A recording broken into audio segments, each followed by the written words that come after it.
তখন ভারতের সাথে যে চুক্তি করেছিলেন সেই চুক্তিতে বাংলাদেশের কিছুটা স্বার্থ রক্ষিত হয়েছিল। অন্তত পক্ষে গ্যারান্টি ক্লজ দিয়ে কতটুকু পানি আমরা পাবো তার একটা ব্যবস্থা করা হয়েছিল। মওলানা ভাসানী বলেছিলেন এই নদীর পানির উপরে কেবল মানুষের অধিকার নেই, নদীকে বাঁচিয়ে রাখতে হবে। নদী বাঁচতে হলে নদীর পানির প্রবাহ দরকার।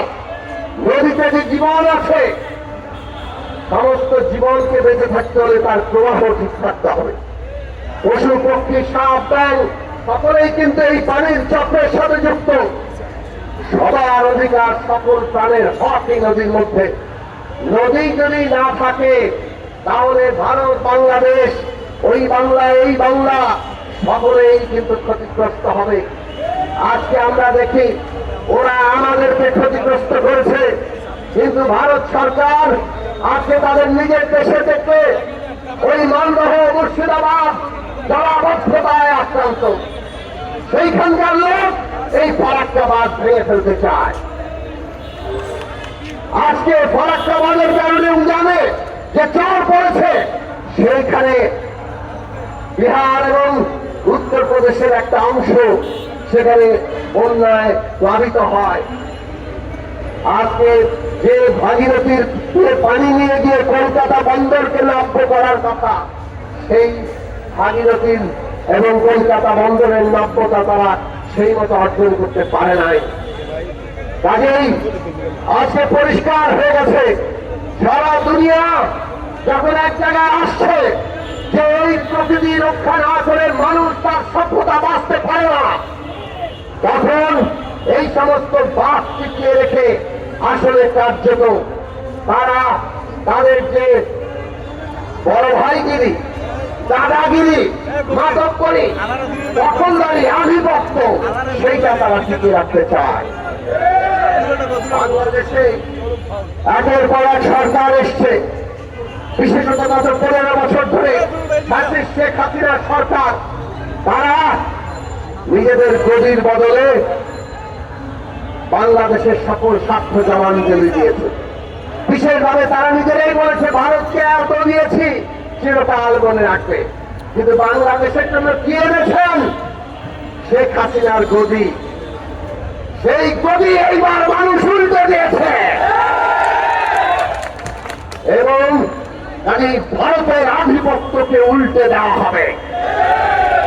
ভারতকে আমরা পরিষ্কার করে বলেছি আগেও, এই দেশের জনগণের সাথে বন্ধুত্ব করেন, আর বন্ধুত্ব যদি চান, সত্যিকার অর্থে করতে চান, তাহলে সমতার মর্যাদার ভিত্তিতে করেন।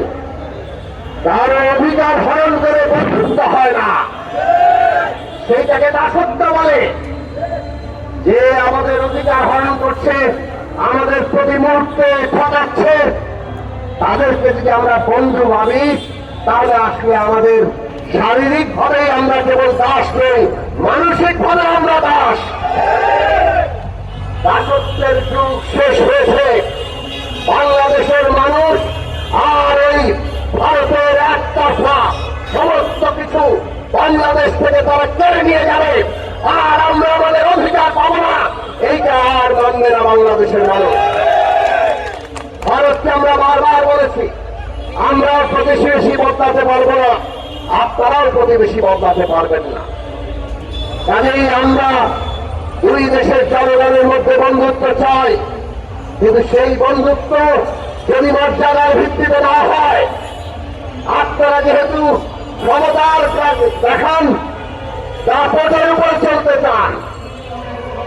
আমরা তো দেখেছি আপনারা এইবার পাকিস্তানের সাথে যুদ্ধ খেলায় আমরা দেখলাম আপনারা সিন্ধু নদীর পানি বন্ধ করে দেওয়ার হুমকি দিয়েছিলেন, পারেন নাই।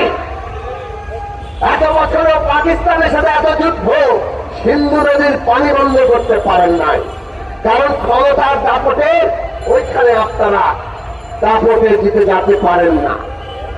বাংলাদেশের উপর ছড়ি ঘোরান। আমরা বাংলাদেশের মানুষ অভ্যুত্থান করেছি একটা নতুন যাত্রার জন্য।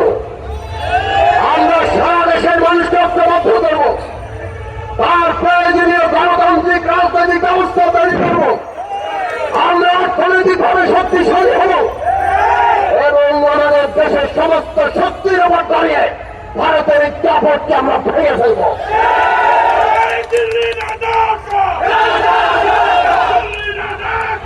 আমরা বাংলাদেশের মানুষকে শুষ্ক মৌসুমে এইভাবে খরায় পরিণত করে আমাদের দেশের মরুকরণকে আজকে যেভাবে ভারত দিনের পর দিন চালিয়ে যাচ্ছে, এইটা বাংলাদেশের জনগণ আর মানবে না। আমাদের দেশের আগামী দিনের রাষ্ট্র পরিচালনা যাতে সেই জায়গায় যায়, সেই রকম ভাবে আমাদের রাজনীতি গড়ে তুলতে হবে। আর সেই কারণে নতুন রাজনৈতিক বন্দোবস্ত দরকার।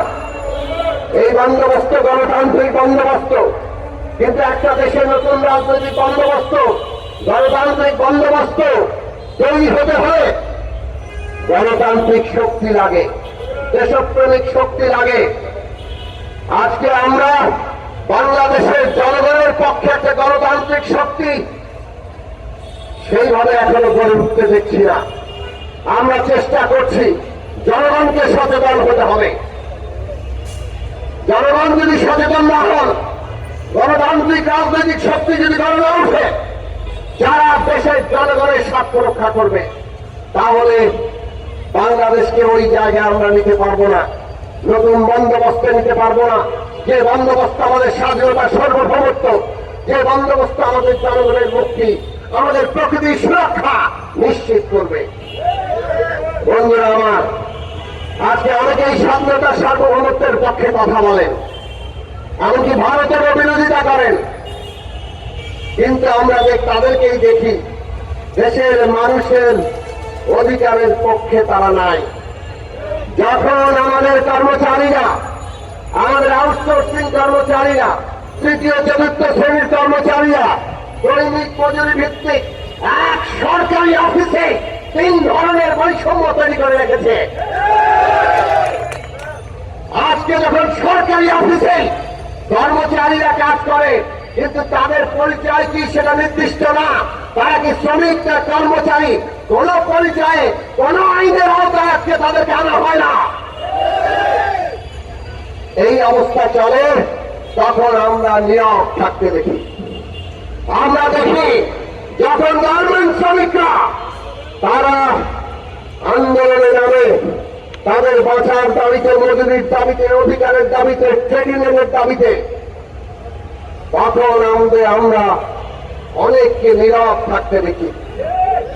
যখন আমার কৃষকেরা ফসলের দাম পায় না, এই যে ধান কাটা হচ্ছে, কৃষক ঠিক মতো ধানের দাম পাবে কিনা তার নিশ্চয়তা নাই, কিন্তু বাজারে হু হু করে দাম বাড়ে।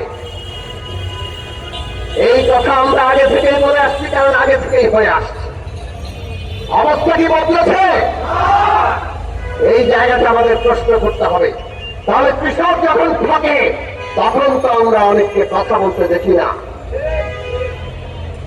আজকে ছাত্ররা যখন দাবি নিয়ে আসে, ছাত্র নেতারা ক্ষমতায় রাষ্ট্র পরিচালনায় গিয়েছেন, উপদেষ্টা হয়েছেন, একজন উপদেষ্টাকে অসম্মানিত করা বদল মেরে এটা কোনোভাবেই সমর্থনযোগ্য না, তাকে অবশ্যই জবাবদিহি করতে হবে। কিন্তু আমরা উপদেষ্টাদেরও বলি, আপনাদের আন্দোলন ন্যায্য, অন্যদের আন্দোলন অন্যায্য, এই নীতি তো কোনো ভালো কথা না। কাজেই আজকে ছাত্ররা যখন ন্যায্য দাবিতে আন্দোলনে রয়েছে, জগন্নাথ বিশ্ববিদ্যালয়ের ছাত্ররা, তখন তাদের ন্যায্য দাবি মানার জন্য আলোচনায় বসুন। আলোচনায় না বসে নানা কায়দা করে, দীর্ঘ সূত্রিতা করে আপনারা কি পরিচয় দিচ্ছেন নিজেদের? আমরা প্রফেসর ডক্টর মোহাম্মদ ইউনূস সরকারকে পরিষ্কার করে বলতে চাই, অন্তর্বর্তী সরকার সকলের আন্দোলনকারীদের সমর্থনে তৈরি হয়েছে। এটা তো কোনো একটা পক্ষের সরকার নয়, আপনারা তো কোনো রাজনৈতিক পক্ষ নয়। আপনাদের কাজ হচ্ছে এই মুহূর্তে সমস্যাগুলো সমাধান করা, যে সমস্যার সমাধান করতে পারবেন না দ্রুত সমস্ত পক্ষের সাথে আলাপ করে সমাধানের উদ্যোগী হন। পুরনো সরকার, পুরনো আমলাদের যে ভঙ্গি, পাত্তা দেন না, এইটা কি ধরনের আচরণ? এই সমস্ত আচরণ পরিত্যাগ করুন। আজকে ঢাকা বিশ্ববিদ্যালয়ে সাম্যকে হত্যা করা হয়েছে, একজন আন্দোলনকারী ছাত্র, তাকে হত্যা করা হলো। এই পরিস্থিতি তো তৈরি হচ্ছে, নানাভাবে ওত পেতে থাকা দুষ্কৃতিকারীরা, ফ্যাসিস্টের সহযোগীরা নানা ধরনের পরিবেশ তৈরি করতে চাচ্ছে। আর একদল লোক নিজেদেরকে আবার আন্দোলনকারীও বলে মকতন্ত্র কায়েম করতে চাচ্ছে। তারা নারীর উপর আক্রমণ করে, তারা মাজারে আক্রমণ করে, তারা হিন্দু সম্প্রদায়ের উপর আক্রমণ করে। এই সব কিছু যে চলছে, আপনাদের তাদের বিরুদ্ধে ব্যবস্থা নিতে হবে। ব্যবস্থা না নিয়ে আপনারা কাউকে ছাড় দিবেন যার একটু শক্তি বেশি, আবার কারো প্রতি আপনাদের রাজনৈতিক ভাবে আপনাদের কারো কারো একটু অপছন্দ থাকলে সেখানে দীর্ঘসূত্রিতা করবেন। এই সমস্ত কিছু আপনাদের আচরণ, এইটা আপনাদের সরকারের যে বৈশিষ্ট্য তার সাথে যায় না।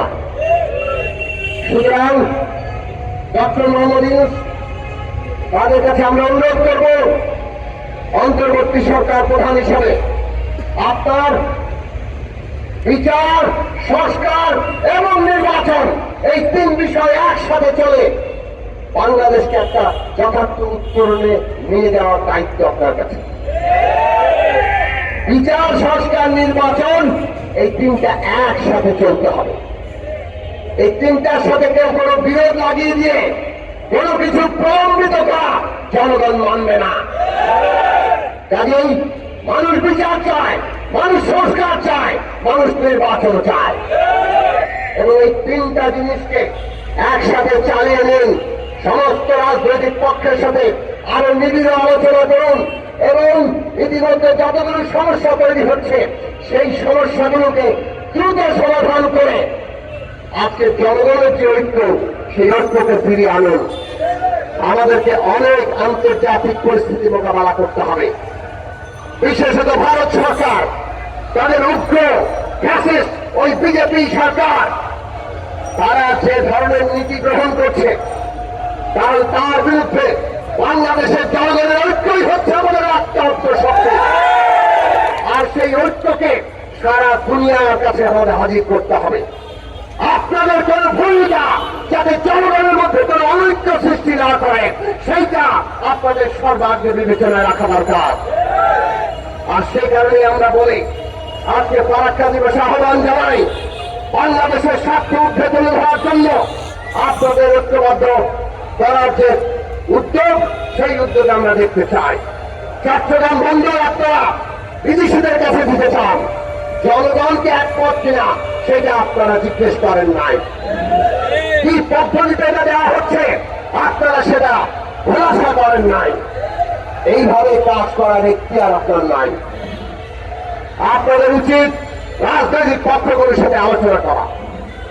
এই মুহূর্তের কাজ বিচার, সংস্কার এবং নির্বাচন, এই তিনটে কাজকে সুস্পষ্টকরণ করেন, সুস্পষ্ট রোডম্যাপ দেন এবং তার মধ্য দিয়ে বাংলাদেশের মানুষকে ঐক্যবদ্ধ করেন।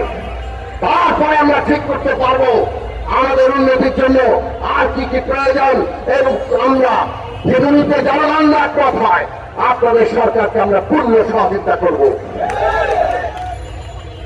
জনগণকে বিভক্ত করে তাদের মধ্যে অনৈক্য সৃষ্টি হয়, এইরকম তৎপরতা চালিয়ে নিজেদেরকে একটা রাজনৈতিক পক্ষ হিসেবে দাঁড় করিয়ে আপনারা আপনাদের মর্যাদা ক্ষুণ্ণ করবেন না।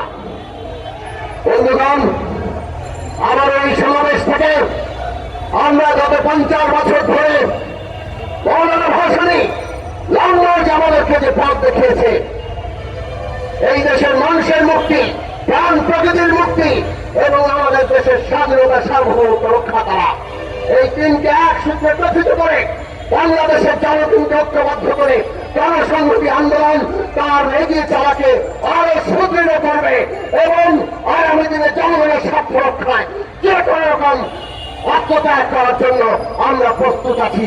সেই লড়াই আমরা চালিয়ে দেব। আপনাদের সবাইকে সেই লড়াইয়ে অংশ নেওয়ার আহ্বান জানিয়ে এই সমাবেশ শেষ করছি। যারা উপস্থিত হয়েছেন আমারও তাদেরকে ধন্যবাদ। আমরা এখন একটি মিছিল শুরু করবো।